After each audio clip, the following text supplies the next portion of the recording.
Andrew Tate. He punched me. No, Andrew Tate hasn't punched me. He punched somebody else. He turned it into part of an article that appears in the Times, which provides us with another opportunity to understand more about the upper lesser type B somatic narcissist, Andrew Tate, and to enable you to expand your knowledge about narcissism more generally. As always, I leave it for you to make a determination with regard to the veracity of the evidence that's placed before you. I provide you with the analysis and interpretation. Last summer, filmmaker Matt Shea was granted rare access inside the Toxic Influencers Romanian compound. When Tate didn't like the questions, the gloves came out. On December the 29th, Andrew Tate and his brother Tristan were arrested by Romanian police as part of a rape and human trafficking investigation. A few months before this dramatic change in the Tates' fortunes, director Jamie Tarsin and I spent a week filming with Andrew Tate inside the War Room, as he calls his secret society, Grandiosity. Going behind the curtains of the internet's most shocking show, we uncovered serious allegations against him. He also punched me in the face. If you haven't heard of Tate by now, your son or nephew will have.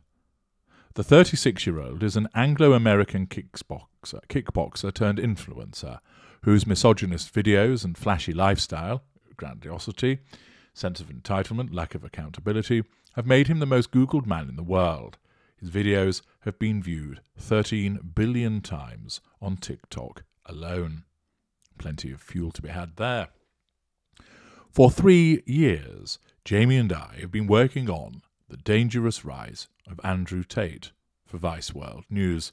He agreed to take part after we met in a cafe in Shoreditch, London, in 2019. Assertion of control through agreement. Andrew and Tristan pulled up in a gleaming McLaren car. Grandiosity, residual benefit, parking on the pavement.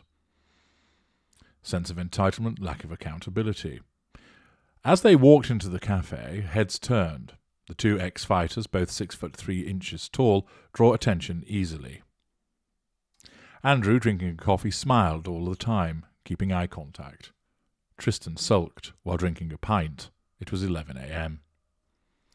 Tristan was wary of inviting the liberal media into their lives, but Andrew, who has been on shows including Big Brother, liked the idea.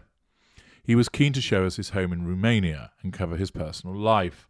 At that point, though, he was adamant we would never enter the War Room. In August last year, we made it to Tate's compound, the place where he and Tristan were later arrested. From outside, the house is not as lavish as you'd expect for someone who claims to be a trillionaire. Grandiosity, exaggeration. Not even for someone with £80 million, which is a realistic estimate of his worth.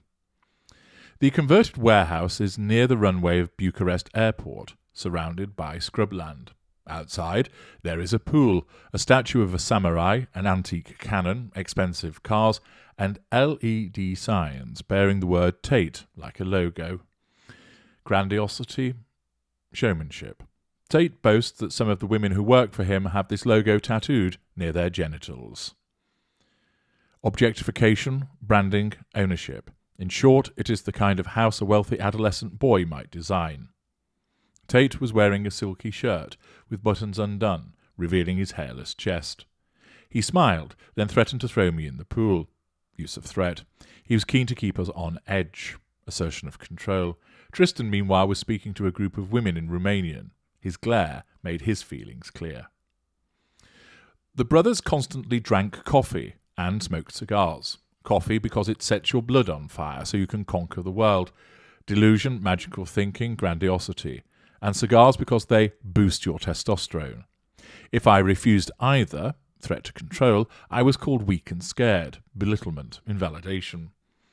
The rooms were plush. They featured costly loudspeakers and the largest TV I've ever seen. Showmanship, grandiosity, triangulation by object. Tate told us he doesn't watch it and would rather talk about how to make money from the war in Ukraine. In the living room, a painting of Tristan looked down, with menace. There were 2 computer screens. On one of them, Luke, the Tate's cousin, was speaking to members of the Hustlers University, Tate's paid-for community that claims it will teach subscribers the secrets of modern wealth creation. Tate used his thumbprint to unlock a cigar room and led us inside. He showed us the contents of a safe, which included watches, cash and gold bar, grandiosity, showmanship, triangulation with object. A lot of this behaviour seemed to be a performance, showmanship. Tate had several armed guards. Women in stiletto-heeled shoes wiped down kitchen surfaces. When our cameras rolled, they would wipe the same surface. One of the women, Georgiana Naghel, would later be arrested as part of an investigation into allegations of human trafficking. We were told that if we went into certain classified rooms, secrecy, someone would put a gun in our face, threat. We were prevented from talking to any of the women. We did, however, interview Tate several times. Tate had seemed nervous when we filmed our first interview with him, anxiety possibly arising out of threat to control. But his confidence had now grown since London 2020. He was most comfortable speaking in machine gun fire rants. These signature diatribes have the frustrating quality of containing so many untruths that it is impossible to address them all in real time. Telling of lie, bombardment, leaving you stupefied, or, for the millions of young boys who follow him, entranced. He wanders from topic to topic, repainting the entire world, from COVID vaccines to tax laws. Omnipresence, grandiosity, as a conspiracy against young men, paranoia. In this story written by him, Andrew Tate is the Messiah-like figure who can help you escape, for a fee, of course. For $49 a month, anyone could sign up for the Hustlers University, since rebranded as The Real World. The online courses claimed they could teach his millions of followers the secrets of wealth creation, future faking. One of Tate's secrets of wealth creation, it turns out, was to encourage his followers to share videos of him saying controversial things. If someone signed up using your link, you got 48% of their fee. That's how Tate became famous and rich so quickly, by incentivizing the internet to do it for him, residual benefit. Social media bans couldn't stop him because he was not the one sharing videos of himself. It was his army. Extensive fuel matrix. Tate was eventually banned from YouTube, TikTok, Facebook and Instagram last year. Threat to control. He's back on Twitter after Elon Musk's takeover. Not that this slowed his rise. He claims The Real World now has more than 200,000 members, which could have made him $11 million in the first month after he was deplatformed. We had been particularly interested in one of Tate's online courses, the Tate PhD or Pimping Hose degree, which instructed students how to convince women to sleep with them and eventually make money for them through webcam porn. When he was arrested, the Romanian authorities claimed he used the lover boy method to traffic women. Narcissistic seduction. See the 3 Tate videos, how he seduces. I'd asked Tate about this when I met him. Have you heard the term lover boy before? The lover boy method, he responded. Yeah, romantically involving yourself with a woman and then making money off her in some sort of sex-adjacent industry. Firstly, he said, I would call the webcam industry far closer to psychology than sex, because the webcam industry has prevented more male suicide than any group of therapists, right? Bold assertion, probably a lie. Is that true, I asked. How can you measure that? Well, it's not about measuring, it's about my personal experience. That is the grandiosity of the upper lesser, which basically states that their experience is the evidence. Now, to some extent, that's correct, because even anecdotal evidence will have some value. But to make a comment that is that the webcam industry has prevented more male suicide than any group of therapists, without there actually being any way of that being measured and providing any evidence to show that that's been researched, of course, causes one to doubt that it's actually accurate. He could put forward his suggestion that that might be the case, but of course as an upper lesser type B, he's far more forthright in the way that believing that he's always right, even though he issues those sound bites. It's a little bit similar to when Donald Trump was asked about his expertise, or words to that effect, concerning wind farms. He explained that he was an expert. He was the evidence. Returning to the article, the interviewer states, "I kept pressing. One of the concerns that people have about the lover boy method is that people might consider that a form of grooming." He stumbled. "Okay, so I'm a professional, so I have to change what you just said. I have to at least challenge you on it. Nobody has any concerns. There is not a single female complaining." Our exchanges became testier, and he grew angrier. Appearance of narcissistic fury as a consequence of its ignition, following repeated challenge fuel instances. Later, he asked if we wanted to film him at a boxing gym. When I arrived, he said, "Put some gloves on. I didn't like your questions." That's how I ended up being punched in the face. Assertion of control through physical means. It cost $5,000 to become a member of the War Room, which they refer to as a global network in which exemplars of individual work to free the modern man from socially induced incarceration. After 2 days in his compound, we drove to a hotel in the Carpathian Mountains, along with 100 paying Tate superfans who had flown in from all over the world. Once there, Tate said he had something called the test in store for them. In 3 days' time, they would be given the chance to cage fight a professional mixed martial arts fighter. A third of the attendees chose to do it, including me. I wanted to gain access to Tate's inner circle. The night before the fight, Tate split up Jamie and me. He was keen to keep information from me. Isolation for the purposes of separation, and in order to assert control. He was separating us whenever he wanted to speak about what was coming up. Jamie asked him to tell the fighter not to punch me in the head, as we'd have interviews to do later.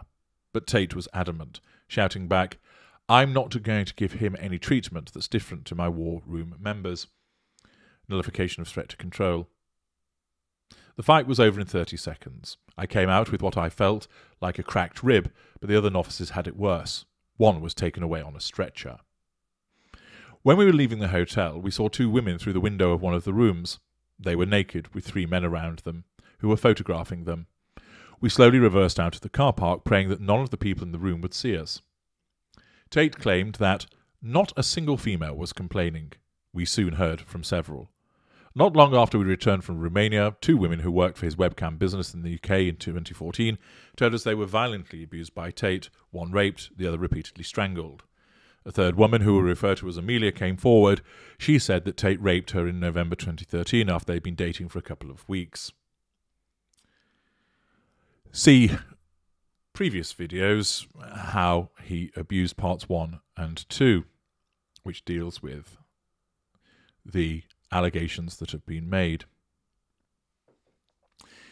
Part of this interview then continues with regard to the rape allegations, so I'm not going to repeat that as has been covered in a separate video.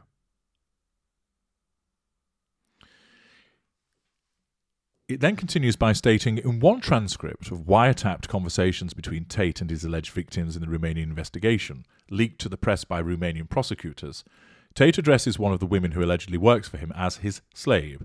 Ownership objectification. She says, "Do you want me to be your slave or your wife?" He responds, "You'll do whatever I tell you," which is the same thing. "You have to accept that you're mine forever, no matter what I do. And if you want me to behave more nicely, you will convince me with tenderness."